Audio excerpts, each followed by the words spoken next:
almost center of the screen. Right now he's got his back to us. It's very hard to see, so I'm not surprised we missed him there. But that was a sharp-nosed puffer.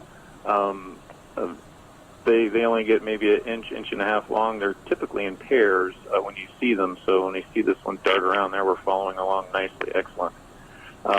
Usually we see a pair of them when we see them on the bottom, and they kind of stick to one little place. And there's the second one to the left. Excellent. There's our two.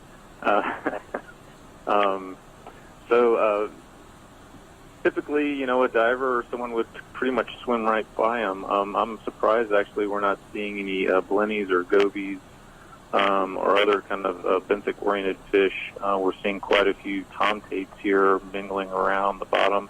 That's by far probably the single fish that has the most biomass on a lot of artificial reefs and natural wrecks offshore North Carolina. Another fish that actually is not popping out, but maybe due to the depth, is cubbew. That fish was mentioned earlier by Chris. It's another drum species that possibly could be the reason maybe we're seeing so many jackknife. Maybe there's a kind of a handshake agreement where we're going to be in deeper water. The cubbews are a little bit shallower, perhaps.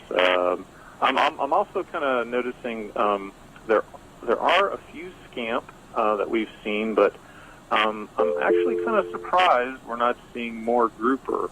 I expected to see some more grouper or even some red snapper, American red snapper, on this site.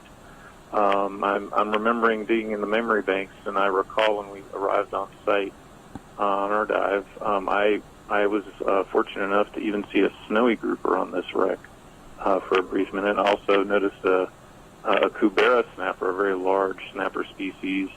But these guys also might be hiding in a lot of these nooks and crannies in the back end of these wrecks that we can't see. Maybe because of the time of day or the current, they could be hiding there. So they could be there, but we're not seeing them.